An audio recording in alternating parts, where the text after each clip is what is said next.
You think a stolen key fob and a cheap suit make you one of us? The screech echoed off the marble walls, sharp enough to cut glass. I know a criminal when I see one, and you're not taking one step into this elevator. What happens when an entitled gatekeeper blocks the wrong woman? A decorated officer with the patience of a saint and the keys to the penthouse? She thought she was protecting the building, but she was only sealing her own fate. Watch closely. Karma moves fast, but the truth hits harder. The lobby of the Aurelia Heights smelled of white tea and cold, sterilized money. It was a scent Jasmine Radcliffe had spent the last 6 months trying to get used to, a sharp contrast to the stale coffee and ozone smell of the precinct. Tonight, however, the only thing she could smell was the headache forming behind her left eye. Jasmine shifted the weight of her duffel bag. It was heavy, laden with her tactical gear, her boots, and the weight of a 12-hour shift that had involved a domestic dispute, a high-speed pursuit, and 3 hours of paperwork. She wasn't in uniform. She was wearing gray sweatpants and a hoodie that read Quantico in faded yellow letters, her off-duty armor. She just wanted a hot shower, a glass of Pinot, and the silence of the 42nd floor. She approached the elevator bank, the gold inlaid doors reflecting her tired silhouette. She reached into her pocket for the key fob, the small black disc that granted access to the upper echelons of the city's most exclusive residents. "Excuse me?" The voice was clipped, nasal, and dripping with an artificial sweetness that made Jasmine's stomach turn. She didn't need to look to know who it was, but she turned anyway. Penelope York stood there like a statue carved from anxiety and malice. She was a woman who wore her insecurity like designer armor, Chanel tweed, diamonds that were slightly too large for daytime, and a posture that suggested she was constantly bracing for an invasion. Penelope was the self-appointed guardian of the Aurelia, the head of the HOA board, and Jasmine's personal migraine since the day she moved in. "Good evening, Penelope," Jasmine said, her voice steady. She turned back to the elevator panel and tapped her fob. The light turned green. Penelope moved with surprising speed, stepping directly in front of the open doors, her body forming a barricade. She held a manicured hand up, palm out, like a traffic cop stopping a sedan. "I don't think so," Penelope said, a tight smile stretching her face. "The service elevator is around the back, through the loading dock, where the deliveries go." Jasmine took a deep breath, counting to 3 in her head. 1, 2, 3. "I'm not a delivery driver, Penelope. I live here. Unit 42B, you know this. We've had this conversation." "I know that people claim all sorts of things," Penelope scoffed, her eyes raking over Jasmine's hoodie. "But look at you. You look like you just hopped a fence. We've had security alerts about vagrants in the area. I have a responsibility to the residents of this building to ensure their safety." "I am a resident," Jasmine said, her tone hardening. The exhaustion was starting to chip away at her patience.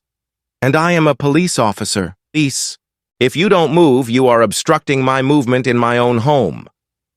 Penelope let out a high, incredulous laugh. "A police officer? Oh, please. Where's the badge? Where's the uniform? You think because you bought a hoodie at a thrift store I'm supposed to bow down? I saw you walk in. You didn't use the main entrance. You came in through the side door." "Because the main entrance is being waxed," Jasmine pointed out, gesturing to the caution tape near the revolving doors. "Everyone came in the side door."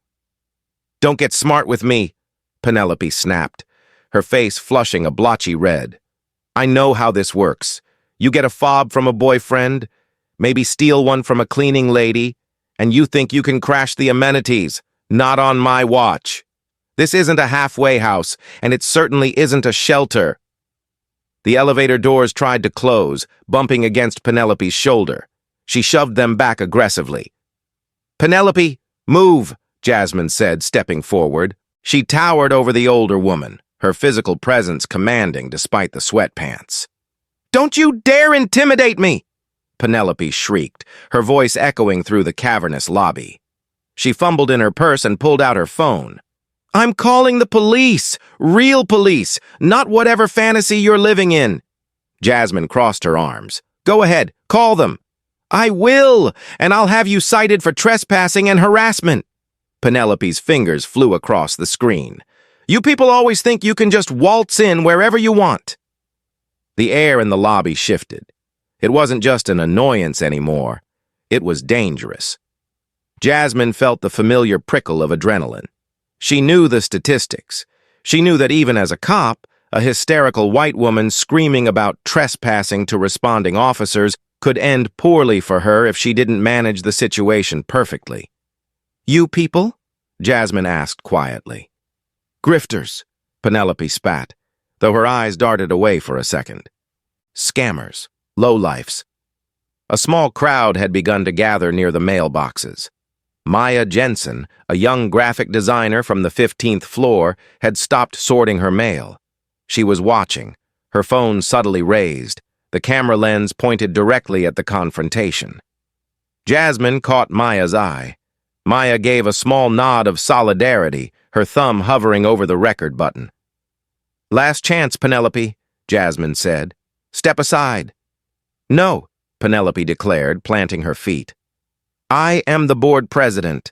I have the authority to revoke access to anyone who violates the community standards, and looking like a thug in the lobby is a violation. Jasmine closed her eyes for a second. She thought about her badge, tucked deep in the duffel bag. She could pull it out, she could flash it, but a stubborn part of her refused. She shouldn't have to show a badge to get into her own living room. She shouldn't have to prove she wasn't a criminal just to ride an elevator. Okay, Jasmine said, leaning against the marble wall. Call them. I'll wait. Penelope looked momentarily confused by Jasmine's calm. She expected shouting. She expected a fight. She didn't expect the confident stillness of a woman who knew exactly who she was. The elevator chimed again, pleading to close, but Penelope stood her ground, holding the phone to her ear, unaware that the call she was making was about to tear her life apart. The lobby was silent, save for Penelope's shrill voice on the phone. Yes, immediately. She's threatening me. She's physically aggressive. I'm at the Aurelia Heights. Jasmine watched her with a detached curiosity. It was fascinating, in a morbid way, to watch someone dig their own grave with such enthusiasm. Maya Jensen had moved closer, her phone now openly recording. Penelope was too focused on her performance to notice. They're 2 minutes out, Penelope announced triumphantly, hanging up the phone. She glared at Jasmine. You're going to jail. I hope you have bail money. I have a mortgage, Jasmine replied dryly, and I pay HOA fees, which, judging by the emails I get, pay for that security guard you're currently ignoring. She pointed to the desk where old Mr. Henderson sat. He looked terrified. He knew Jasmine. He liked Jasmine. But he was terrified of Penelope York, who had tried to get him fired 3 times for slouching. He offered Jasmine a helpless, apologetic look. The revolving doors, the ones that weren't being waxed, spun open. The sound of heavy, purposeful footsteps clicked against the marble. A man entered. He was tall, wearing a bespoke navy suit that cost more than Jasmine's first car. He had silvering hair and the kind of jawline that suggested he chewed granite for breakfast. It was Jackson Sawyer. Jackson wasn't just a resident, he was the majority shareholder of the development group that built the Aurelia. He owned the penthouse adjacent to Jasmine's. He was also one of the city's most shark-like defense attorneys. He stopped, his eyes scanning the scene. He saw Jasmine leaning against the wall, looking bored. He saw Penelope blocking the elevator, looking manic. He saw Maya recording. Is there a problem here? Jackson's voice was a low rumble, projecting effortlessly across the room. Penelope's face lit up. She viewed Jackson as an ally, a fellow wealthy white gatekeeper. She rushed toward him, abandoning her post at the elevator door for a brief second before realizing her mistake and scuttling back to block it. "Oh, Jackson, thank God you're here," she breathed, clutching her chest. person is trying to force her way upstairs. She claims she lives here. She's been harassing me and Mr. Henderson. I've already called the police." Jackson looked at Penelope, then he looked at Jasmine. A slow, confused frown creased his forehead. He walked over to them, stopping just outside the elevator. "She's trying to force her way up?" Jackson repeated. "Yes, she has a stolen fob," Penelope insisted. "Look at her. Does she look like she belongs on the executive floor?" Jackson turned fully to Jasmine. "Detective Radcliffe," he said, his tone warm and respectful. "I didn't know you were back on shift rotation. You look exhausted." Penelope froze. The color drained from her face so fast it looked like a curtain dropping. "Detective?" she whispered. Jasmine pushed off the wall. "Double shift, Jackson. And I'd love to go home, but apparently my hoodie violates the Geneva Convention of the Aurelia lobby." Jackson chuckled, but it was a cold, sharp sound. He turned his gaze back to Penelope. It wasn't a friendly gaze anymore. It was the look he gave opposing counsel right before he dismantled their entire case. "Penelope," Jackson said softly, "are you telling me you blocked a resident who, I might add, outbid 3 other buyers for Unit 42B with a terrifyingly clean credit check from entering her own home?" I didn't know," Penelope stammered. She took a step back. "She didn't show ID. She was aggressive." "I have been standing here for 10 minutes, Jasmine corrected calmly. "I haven't raised my voice once. You, however, have screamed enough to crack the plaster." "And you called the police?" Jackson asked, raising an eyebrow. "On a police officer?" At that moment, the sirens wailed outside. Blue and red lights washed over the marble interior. 2 uniformed officers burst through the doors, hands resting on their holsters, ready for the violent intruder described in the dispatch call. They scanned the room. They saw the terrified old security guard. They saw the wealthy man in the suit. They saw the trembling woman in Chanel. And then they saw Jasmine. "Radcliffe?" the lead officer, Sergeant Miller, asked, his tension instantly evaporating. He lowered his hand from his belt. "What the hell? Dispatch said there was a 1031 in progress, trespassing and threat of assault." Jasmine sighed and picked up her duffel bag. "Hey, Miller. No threat. Just my neighbor here, Ms. York, having some confusion about the building directory." Penelope looked between Sergeant Miller and Jasmine. She looked at Jackson, whose face was a mask of disappointment. She realized, with a dawning horror, that she had not only been wrong, she had been wrong publicly and legally. "False report," Jackson murmured, loud enough for Miller to hear. "Misuse of emergency services. That's a misdemeanor, isn't it, Sergeant?"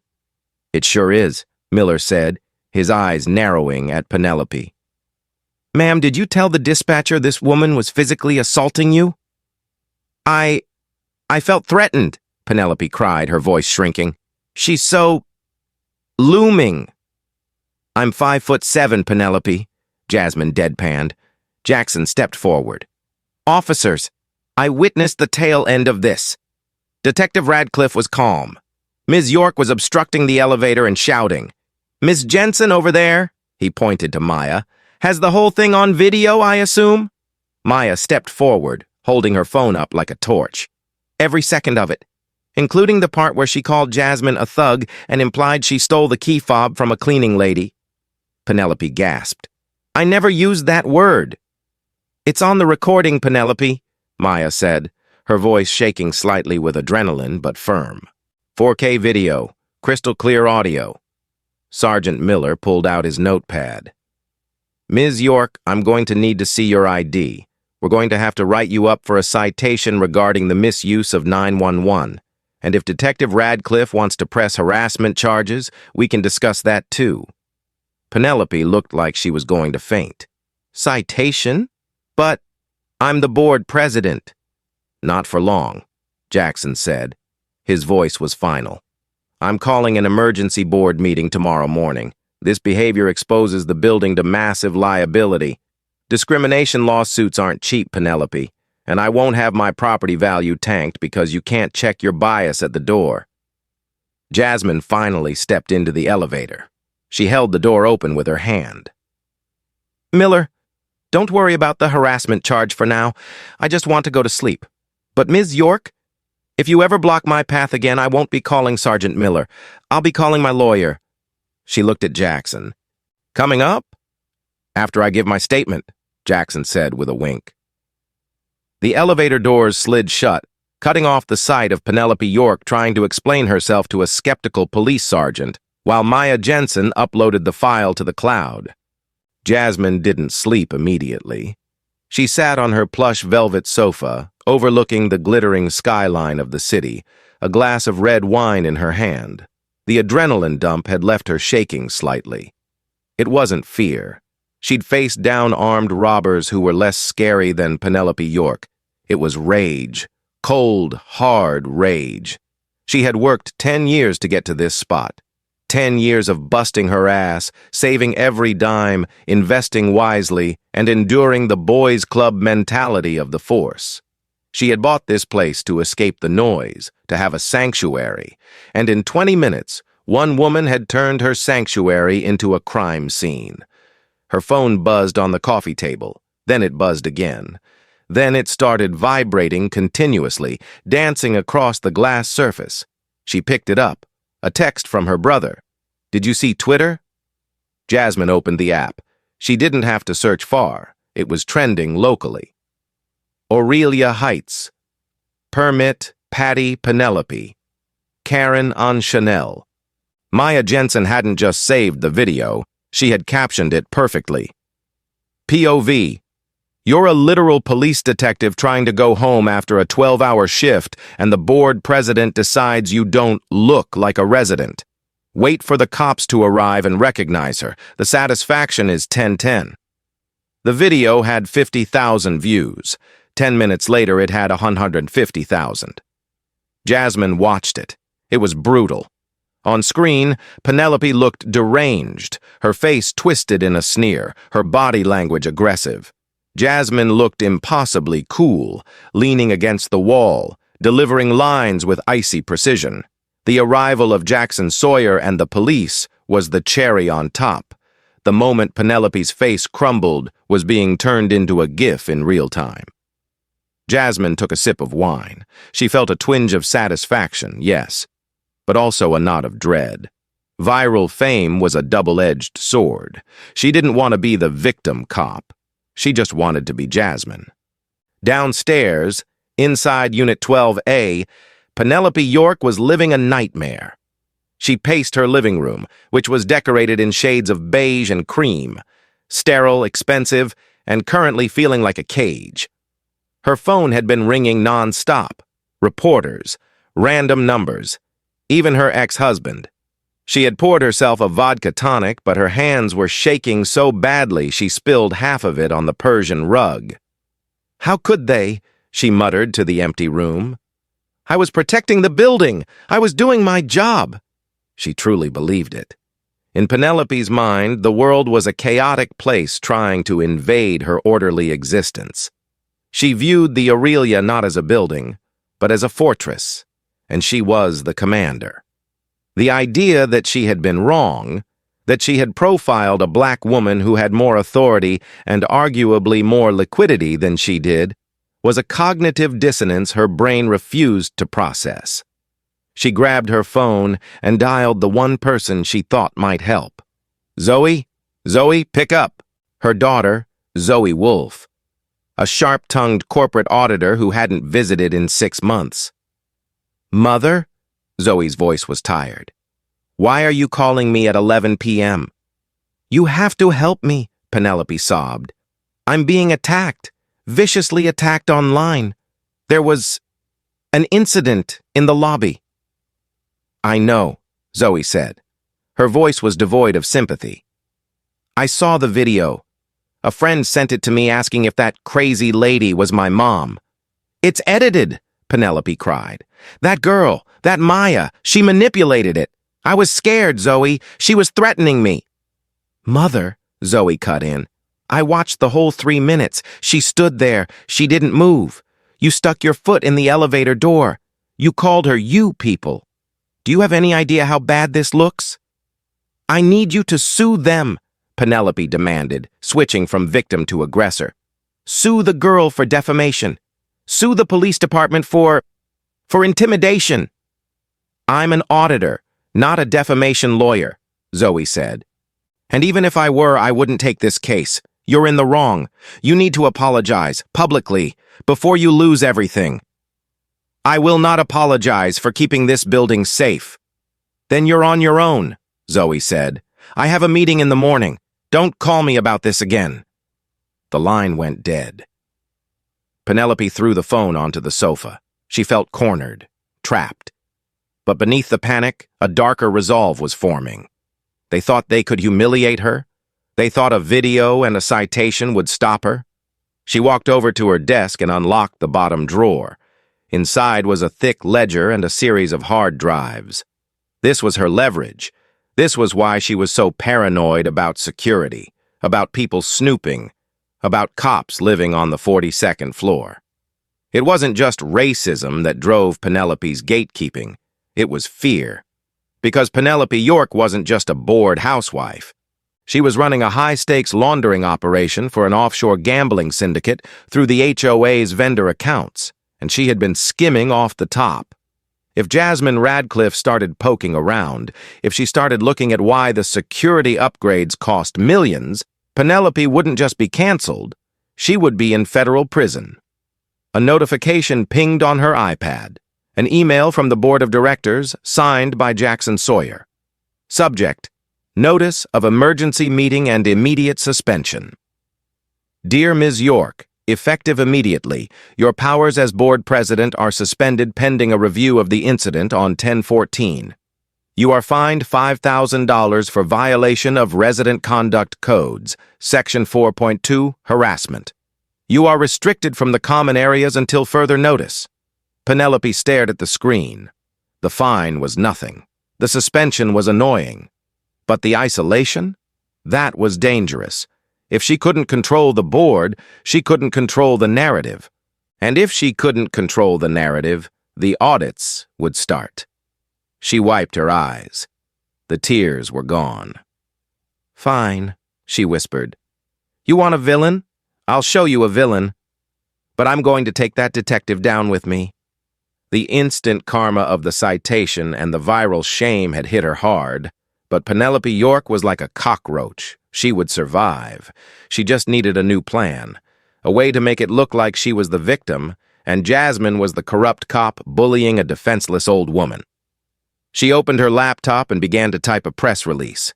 The title, My Side of the Story: How I Was Intimidated by Police Brutality in My Own Home. She hit send to the local tabloids. The war for the Aurelia Heights had just begun.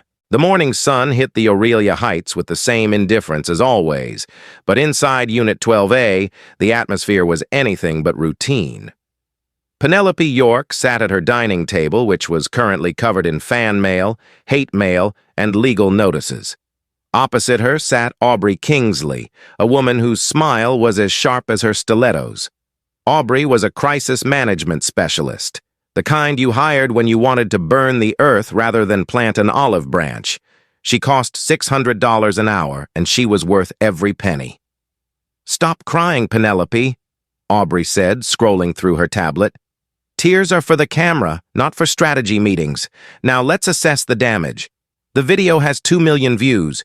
You look unhinged, you look racist, and you look like a bully. I was protecting— Save it, Aubrey snapped. The truth doesn't matter. The narrative matters. Right now, the narrative is, Rich Karen harasses black cop. We need to change it to frail, terrified senior citizen intimidated by aggressive armed law enforcement officer in a dark lobby. Penelope blinked. Frail? Yes, frail, Aubrey said, pulling a cane out of her bag. You'll be using this for the next week. We have an exclusive with the City Chronicle in 2 hours.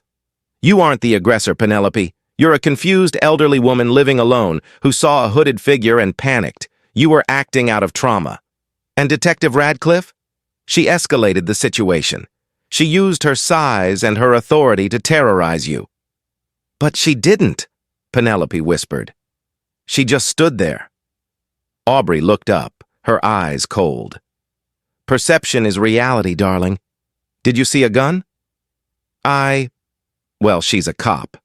She must have had one in her bag. Good. You saw a weapon. You felt your life was in danger. That's the headline. 2 hours later, the counter-offensive began. The interview was a masterclass in manipulation. Penelope, wearing a soft, oversized cardigan that made her look smaller, dabbed at dry eyes while Aubrey sat protectively beside her. By noon, the tide on social media began to churn. The hashtag #Aurelia Heights was joined by Tasha Protect Our Seniors and Police Overreach. Bots and trolls, likely paid for by Aubrey's firm, began flooding the comment sections with questions about Jasmine's service record. Why was she in a hoodie? Why didn't she just show ID? Is this how we treat our elders? Jasmine felt the shift immediately. When she walked into the precinct that afternoon, the silence was heavy. Captain Miller, no relation to the sergeant, called her into his office. He looked tired. Radcliffe, sit down. Jasmine sat, keeping her back straight. Captain, if this is about the video, it is, and it isn't, the captain sighed, tossing a newspaper onto his desk. The headline read, Terror in the Lobby. Detective accused of bullying elderly board president. The mayor's office is breathing down my neck. They're terrified of a PR nightmare. They don't want a rogue cop narrative right before elections. I was going home, Jasmine said, her voice tight. I was standing in my own lobby. I know, and I've seen the video. I know you showed restraint. But Internal Affairs has opened an inquiry. Standard procedure when a civilian files a formal complaint alleging intimidation. Jasmine felt the blood drain from her face. She filed a formal complaint? This morning, with a lawyer present, a Ms. Aubrey Kingsley. The captain rubbed his temples.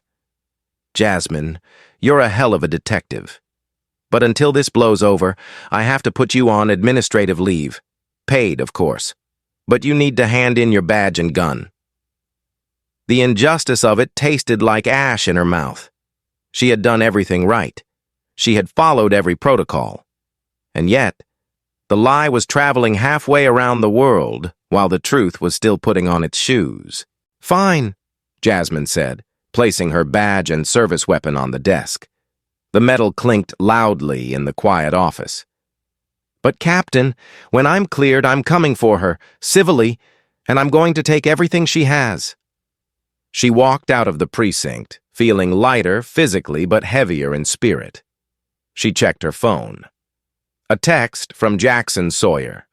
Turn on the TV, she's on Channel 5. Don't throw anything at the screen. Jasmine went home, using the main entrance this time, which was blissfully free of Penelope, and turned on the television. There was Penelope, looking small and pathetic, clutching her new cane. I just want to feel safe in my home, Penelope whimpered on screen. I didn't know who she was. I was just so scared. Jasmine turned off the TV. She didn't throw the remote. Instead, she walked to her window and looked down at the city. Aubrey Kingsley was good. She had turned a clear-cut case of bias into a murky debate about police conduct. But Aubrey Kingsley had made one critical mistake. She had given Jasmine Radcliffe free time. Jasmine wasn't just a cop. She was a forensic financial investigator before she moved to major crimes. She knew how to follow trails that people thought were buried. Penelope had mentioned security upgrades during her rant in the lobby. She had mentioned protecting the building. Jasmine opened her laptop. If she couldn't arrest Penelope for harassment, she would find out what exactly the guardian of the Aurelia was really protecting. The next 3 days were a blur of spreadsheets and coffee. Being on administrative leave meant Jasmine had nowhere to be and nothing to do but obsess. She treated the Aurelia Heights HOA like a cold case. She started with the public records. As a resident, She had access to the HOA meeting minutes and the budget summaries, but the detailed vendor ledgers were restricted to the board. However, Maya Jensen, the girl with the camera, worked in cybersecurity. Jasmine invited Maya up for wine on Tuesday night. Maya walked in, looking around the penthouse with wide eyes. "Okay, this is nicer than my place," Maya laughed, setting down a laptop. "And I'm sorry about the hate comments. People are idiots." "It's fine," Jasmine said, pouring a glass of Pinot. "I need a favor, Maya. A big one. I need to see the vendor payments for the last 2 years. The raw data, not the PDF summaries Penelope sends out."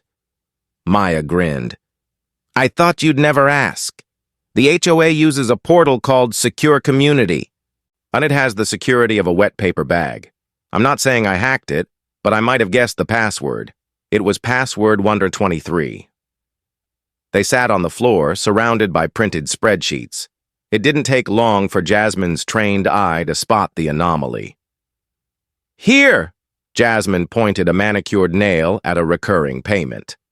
"Valkyrie Security Solutions, $15,000 a month for perimeter monitoring and digital surveillance upgrades."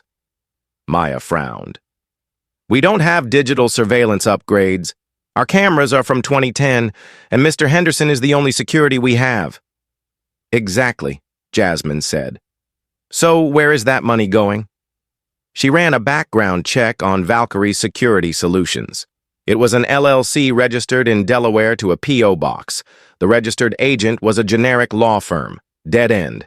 But Jasmine dug deeper. She cross-referenced the LLC's filing date with the Aurelia's board minutes. The contract was approved 3 years ago, the same month Penelope became board president. "Look at the other vendors," Jasmine muttered. "Apex Maintenance, Cerulean Landscaping, all receiving payments slightly above market rate. But Valkyrie is the big one. That's nearly $200,000 a year for nothing." "Maybe she's just incompetent?" Maya suggested. "Getting ripped off?" "Penelope York checks the expiration dates on coupons," Jasmine said. "She isn't incompetent with money, she's obsessed with it." Jasmine's phone buzzed. It was Jackson. "Emergency board meeting tonight. 8 p.m. in the community room. Penelope is trying to reinstate herself. She claims the stress of your attack necessitates her return to leadership." Jasmine typed back, "Can I come?" Jackson, "You're a resident. You have a right to be there. But be warned, she's bringing her pit bull, Aubrey." Jasmine looked at the spreadsheets. She didn't have the smoking gun yet. She couldn't prove the money was going to Penelope.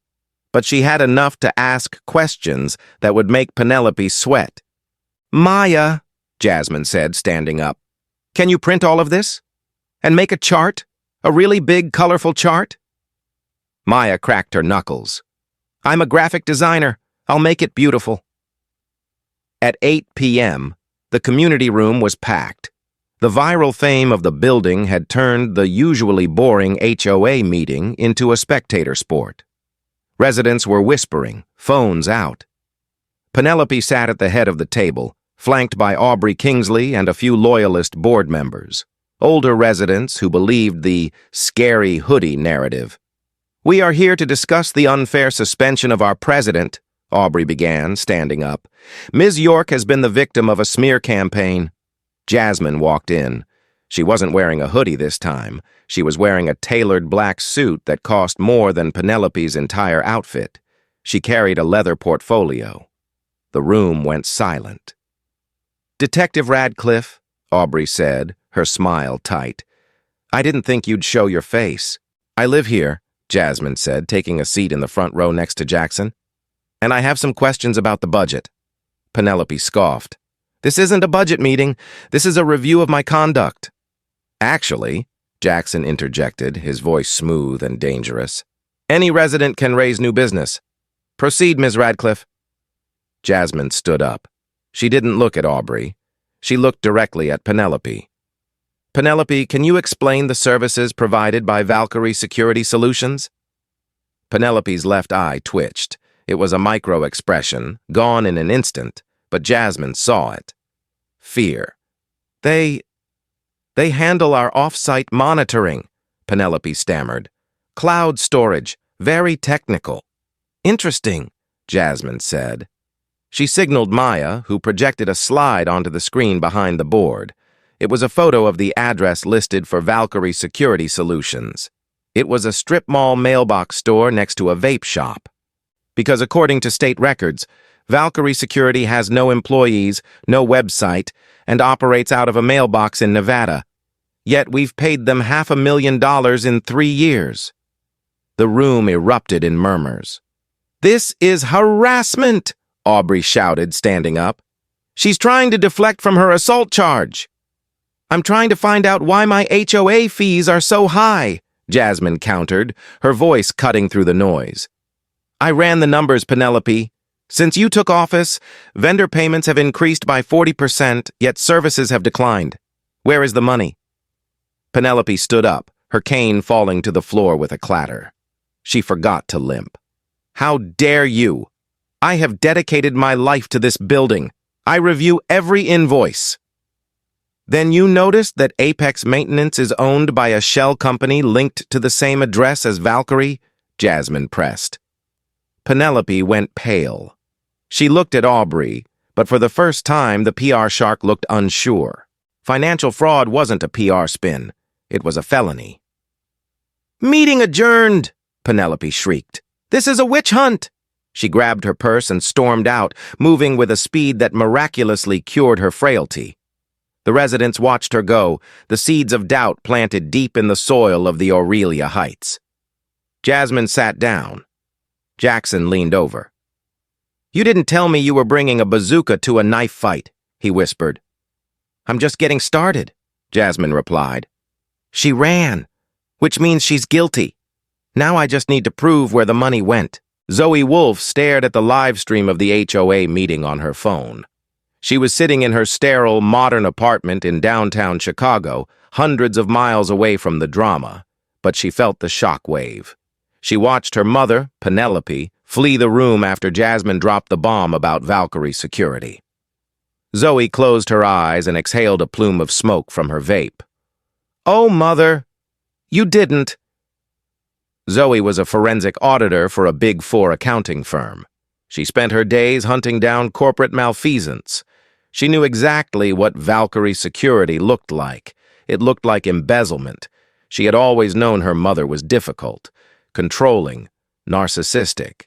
But a thief? Zoe thought back to the last time she visited. Penelope had been frantic about upgrades to her apartment. New art, new jewelry. She claimed her investments were doing well, but Penelope's investments were mostly municipal bonds, safe, boring, and low yield. Zoe picked up her phone. She had blocked her mother's number after the sue them conversation. She unblocked it. There were 12 missed calls and 1 voicemail. Zoe, it's me. I need to borrow some money, just a bridge loan. $50,000. I have some liquidity issues. Please, that horrible woman is trying to ruin me. Zoe deleted the voicemail. She felt a cold knot in her stomach. If her mother was laundering money, and if she was using family accounts, Zoe's CPA license could be at risk. Her career could be over. She had 2 choices. Stay in Chicago, pretend she saw nothing, and let the chips fall. Or go home, confront the mess, and potentially destroy her mother to save herself. She opened her laptop and booked a flight. The next morning, Jasmine was in the lobby of the Aurelia. Mr. Henderson waved happily at her this time when a woman walked in.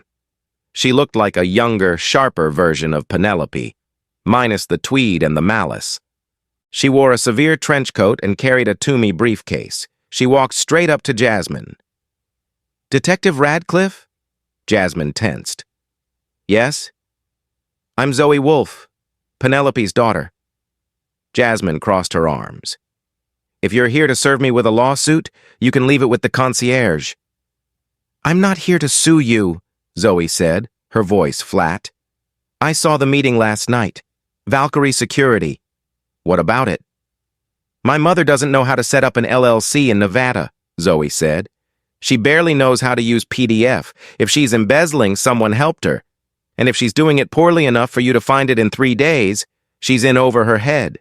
Jasmine studied the younger woman. Why are you telling me this? Because, Zoe said, adjusting her glasses, I'm an auditor, and I believe in responsibility. If my mother stole from this building, I want to know, and I want to know who she's working with. Because Penelope York is too cowardly to be a mastermind. Jasmine nodded slowly. I think you're right. I think she's the face, not the brain. Come upstairs. In Jasmine's penthouse, the unlikely trio, Jasmine, Jackson, and Zoe, sat around the kitchen island. I pulled her bank records this morning, Zoe said, sliding a folder across the granite. She gave me power of attorney years ago in case of emergency. I'd say this qualifies. Jasmine opened the folder. It was a disaster.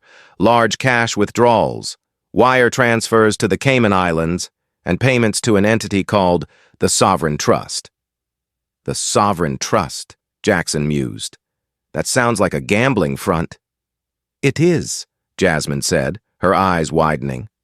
We tracked a syndicate last year that used a similar name. They target wealthy, bored seniors, get them hooked on online poker or high-stakes bridge, run up a debt, and then force them to launder money to pay it off. My mother doesn't gamble, Zoe said. She thinks bingo is sinful. Check the dates, Jasmine said. Zoe scanned the lines. The first transfer to the Sovereign Trust was 3 years ago, the same month Penelope's husband, Zoe's father, died. Grief, Zoe whispered. She was lonely. She started playing online. And she lost, Jasmine finished. A lot, and they owned her, so she used the HOA to pay them back. It was a tragedy, in a way, a lonely old woman caught in a trap, but that didn't excuse what she did to Jasmine. It didn't excuse the racism, the malice, the attempt to destroy Jasmine's career to protect her own crimes. We have enough for the FBI, Jackson said. This is wire fraud, money laundering, racketeering. If we go to the FBI, Zoe said, her voice shaking, she goes to federal prison. She'll die in there. She tried to put me in a cell, Zoe, Jasmine said softly. She tried to ruin my life, so no one would look at the books. Zoe looked down at the table. She took a long breath. The redemption arc wasn't for Penelope. It was for Zoe. It was the choice to break the cycle of enabling. I know, Zoe said. You're right. But if we're going to do this, we do it my way. We catch her in the act. We get the people pulling her strings. How? Jackson asked. The board needs to authorize a payment for the emergency lobby repairs she's been pushing for, Zoe said. It's a $50,000 invoice. Approve it. Let her move the money. We trace it in real time to the syndicate account, then you arrest her. You're setting a trap for your own mother, Jasmine noted. No, Zoe said, standing up. I'm stopping her before she hurts anyone else. The plan was set. But as Zoe left the apartment, Jasmine's phone rang. It was Aubrey Kingsley. Detective Radcliffe, Aubrey purred. I think we got off on the wrong foot. I have some information you might find interesting. About Penelope. Jasmine frowned. You're her lawyer. I'm a crisis manager, Aubrey corrected. And I've realized that Penelope is a crisis that cannot be managed. She's become a liability. I'd like to discuss a deal. Immunity for my cooperation. Jasmine looked at Jackson. The sharks were circling. Penelope York was all alone, and the water was full of blood. Talk, Jasmine said. Penelope isn't just laundering money, Aubrey said. She's recording the residents. She has cameras inside the units, blackmail material. That's how she's stayed in power so long. And detective? She has footage of you. Jasmine's blood went cold. The violation was absolute. Where are the drives? Jasmine demanded. In her safe, Aubrey said. Tonight. She's moving them tonight. She knows you're onto her. She's going to destroy the evidence. Jasmine hung up. The sting was no longer about money. It was personal. Change of plans, Jasmine told Jackson and Zoe. We aren't waiting for the bank transfer. We're raiding Unit 12A tonight. You're suspended, Jackson reminded her. You have no badge. Jasmine grabbed her coat. I don't need a badge to make a citizen's arrest for a felony in progress. And if she's recording residents in their homes, that's not just fraud, that's voyeurism, that's a sex crime. The karma wasn't just hitting back anymore. It was winding up for a knockout punch. The hallway outside Unit 12A was quiet, the kind of heavy, expectant silence that precedes a storm. Jasmine stood to the left of the door, her breathing controlled, her senses dialed up to 11. She wasn't wearing a tactical vest or a badge, just her wool coat and the weight of moral authority. Beside her stood Jackson Sawyer, looking grim, and Zoe Wolfe, who looked like she was about to vomit but held her ground with a trembling resolve. Are you sure about this? Jackson whispered. Without a warrant, this is a minefield. Exigent circumstances, Jasmine murmured. Aubrey confirmed she's destroying evidence of a felony in progress, and if those cameras are real, she's committing a sex crime against every resident in this building right now. We don't wait. She nodded to Zoe. This was the hardest part. Zoe stepped forward and knocked. Mother, it's me. Please open up. I brought the money. It was a lie, but it was the only key they had. A long pause. Then, the sound of 3 deadbolts sliding back. The door cracked open, revealing Penelope's face. She looked haggard, her eyes darting around the hallway. She saw Zoe. Then she saw the checkbook in Zoe's hand. She didn't see Jasmine and Jackson pressed against the wall. Thank God, Penelope hissed, grabbing Zoe's arm to pull her inside. You have no idea.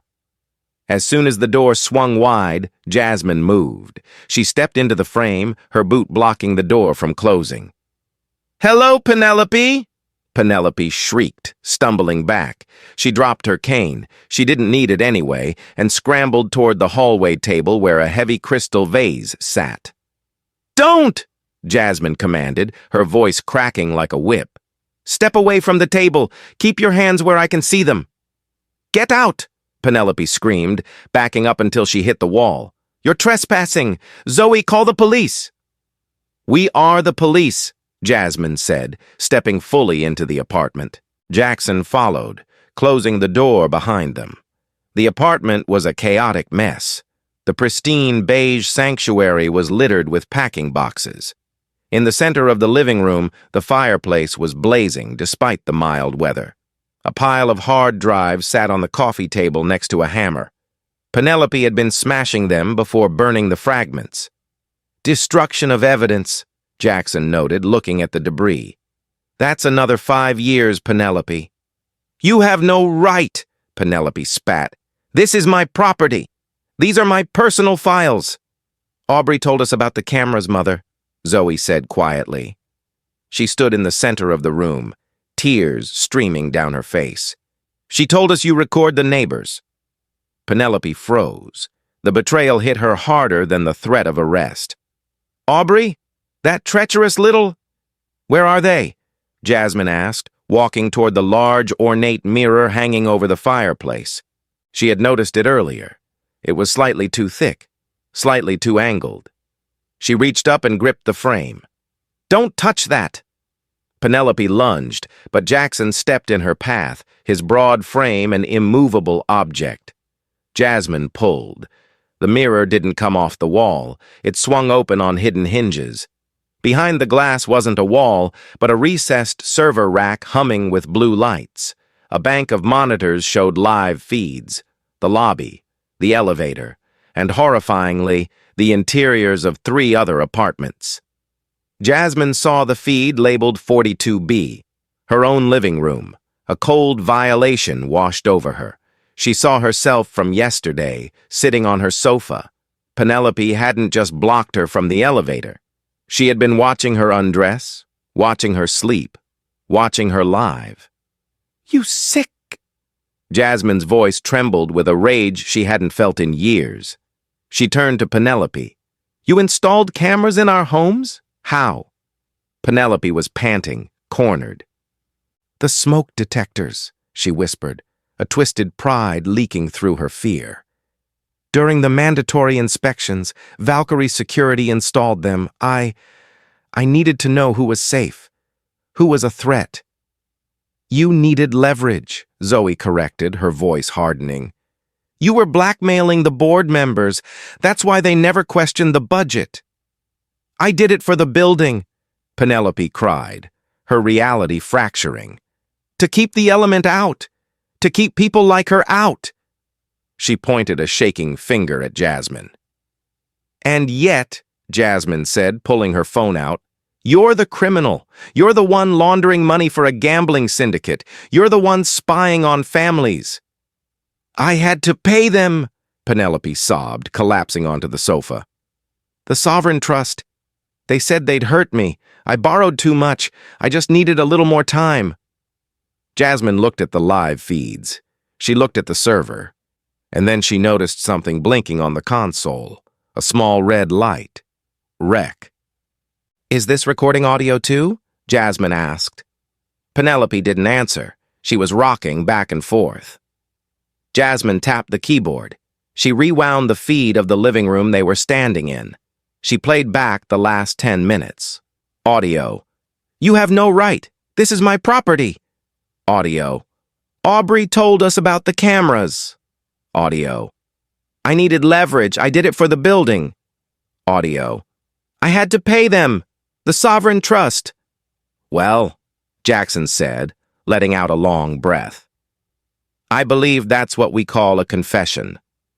Recorded on your own illegal surveillance system. The irony hung in the air, thick and suffocating. Penelope York, the woman who weaponized surveillance to control others, had just provided the pristine, high-definition evidence needed to put herself away for life. Zoe, Penelope pleaded, reaching out a hand. Please. I'm your mother. You can't let them take me. We can delete it. We can burn the drives. Zoe looked at the server. She looked at the woman who had raised her, a woman who had chosen fear and control over love and honesty. I can't, Mom, Zoe said. She pulled out her phone and dialed 911. I'm reporting a felony, and I'm requesting an ambulance. My mother is having a breakdown. Jasmine watched Zoe make the call. It was the bravest thing she had ever seen. It wasn't a tactical entry or a shootout. It was a daughter breaking her own heart to do what was right. When Sergeant Miller arrived 10 minutes later, alerted by Jasmine's earlier text, he didn't just find a dispute. He found a high-tech voyeurism ring and a laundering operation. He cuffed Penelope gently. She didn't fight. She seemed to have deflated, her spirit leaking out of her like air from a punctured tire. As they led her out, she stopped and looked at Jasmine. I only wanted to be safe, Penelope whispered. You were safe, Jasmine said, her voice sad but firm. You were the only danger here. The arraignment of Penelope York was the most watched live stream in the city's history.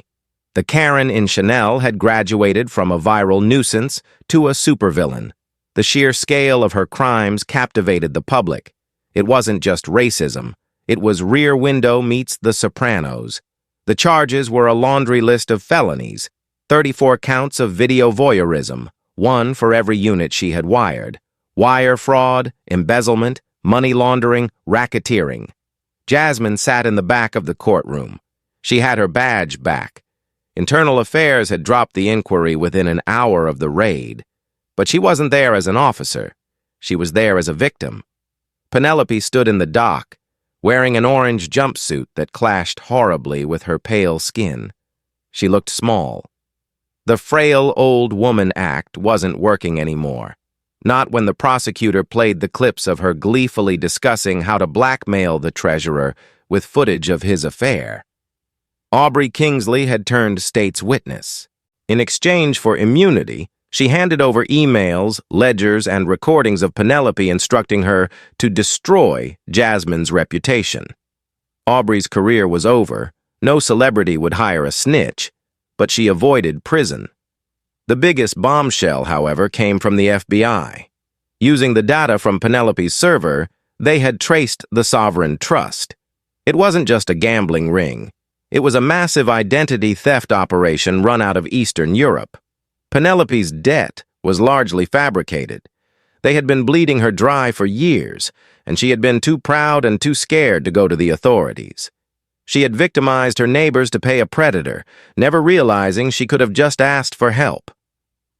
Zoe Wolfe sat in the front row. She didn't look at her mother, she looked at the judge. "Ms. Wolfe," the judge asked during the sentencing phase, "do you wish to make a statement?" Zoe stood up. Her voice was steady. "My mother taught me that appearance is everything. That if you control how people see you, you control the world. But she forgot that the truth has a way of coming out. I love my mother, Your Honor, but she broke the trust of an entire community. She violated the sanctity of people's homes. She needs to answer for that.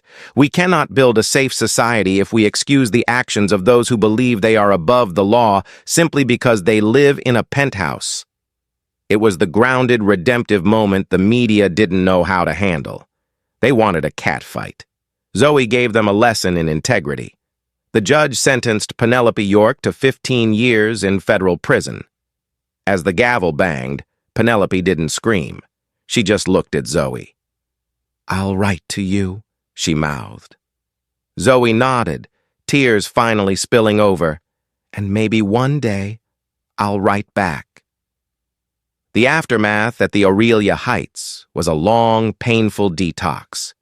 Jackson Sawyer took over as interim board president. His first act was to hire a reputable security firm to sweep every single apartment for bugs. The Valkyrie cameras were ripped out of ceilings, drywall was patched, and trust began to slowly knit itself back together. Jasmine sued the HOA's insurance policy for the privacy violation. She won a significant settlement. She didn't keep it. She donated half to a legal defense fund for victims of wrongful surveillance and used the other half to start a scholarship for female cadets at the academy. But the hard karma wasn't done. A week after the sentencing, a news report broke. The Sovereign Trust, realizing their operation was blown by Penelope's arrest, had liquidated their assets. One of those assets was the deed to Unit 12A. Penelope had signed her apartment over to them as collateral months ago. The gambling syndicate had sold the apartment to the highest bidder before the FBI could seize it. The new owner of Penelope's beloved beige sanctuary? A 25-year-old TikTok star named Lil Chaos, known for his loud parties and neon decor. Jasmine watched the moving trucks arrive from her balcony. She saw the neon sign being carried in. It read, "Good vibes only." She laughed. She laughed until her sides hurt. Penelope was rotting in a cell, and her sanctuary was being turned into a hype house. The universe, it seemed, had a sense of humor. 6 months later. The Aurelia Heights had changed. The sterile smell of old money was gone, replaced by something fresher. The lobby was no longer a checkpoint. It was a community space. Jasmine walked through the front doors. She was in uniform this time. Captain Miller had promoted her to lieutenant, but no one looked at her with fear or suspicion. Mr. Henderson, who had been given a raise and a comfortable chair, saluted her. "Evening, Lieutenant." "Evening, Mr. Henderson. How's the hip?" "Better, ma'am. That new health insurance plan the board approved is a miracle." Jasmine took the elevator to the 42nd floor. She didn't feel the headache anymore. The ghost of Penelope York had been exorcised. She unlocked her door and walked in. The apartment felt different, lighter. She had redecorated, removing the heavy drapes and letting the light flood in. There was a knock on the door. Jasmine opened it to find Zoe. Zoe looked different, too. She had quit her job at the Big Four firm. She looked tired, but happy. "Hey," Zoe said, holding up a bottle of wine. "Celebratory drink?" "What are we celebrating?" Jasmine asked, letting her in. "I got my license back," Zoe said, grinning. "The ethics board cleared me. They said reporting the fraud outweighed the conflict of interest." "That's amazing, Zoe." They sat on the balcony, watching the city lights. "Have you heard from her?" Jasmine asked. "Once," Zoe said, looking into her glass. "She's running the prison library. She's trying to reorganize their cataloging system. She says it's inefficient." Jasmine chuckled. "Of course she is. At least she's using her powers for, well, organization." "She asked about you," Zoe added. "Oh?" "She said, 'Tell Detective Radcliffe I'm sorry, and tell her she has excellent posture.'" Jasmine shook her head. "I'll take it." "You know," Zoe said, looking out at the skyline, "I used to be so afraid of ending up like her, alone, paranoid, thinking everyone was out to get me." "You're nothing like her," Jasmine said firmly. "You chose the truth. That's the hardest choice there is." "I'm opening my own firm," Zoe announced. "Forensic auditing for nonprofits, helping charities make sure their money isn't being stolen. I want to catch the bad guys before they make Grandma's launder money." "You're going to be great," Jasmine said. They clinked glasses. Below them, the city hummed. The Aurelia Heights was just a building.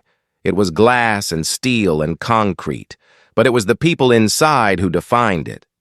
Penelope had tried to build a fortress to keep the world out, but she had only succeeded in locking herself in. Jasmine and Zoe had broken the walls down. "To the new neighbors," Jasmine said. "To the new neighbors," Zoe agreed. Downstairs, on the 12th floor, the bass from Lil Chaos's housewarming party thumped softly, a heartbeat of life in a place that had been dead for too long.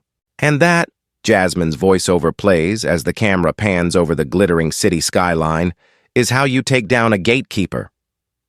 The video cuts back to Jasmine, sitting in her now famous living room. She looks directly into the lens, her expression serious but kind. "We all know a Penelope. Maybe they run your HOA, maybe they're your boss, or maybe they're just that person in the grocery store who thinks they own the aisle. They thrive on intimidation. They thrive on your silence. But here's the thing about bullies, they are terrified of the light." She leans forward. Penelope thought her power came from her money and her address. But true power is responsibility. It's admitting when you're wrong. It's standing up for your neighbors, not spying on them. Zoe Wolf had to make a choice between protecting her mother and protecting the truth. She chose the truth, and because of that, she saved herself. Jasmine smiles. If you enjoyed this story of justice served cold, hit that like button. It really helps the channel. Subscribe for more stories from The Beat, and share this with anyone dealing with their own guardian of the gate. Until next time, stay safe, stay kind, and always keep your receipts.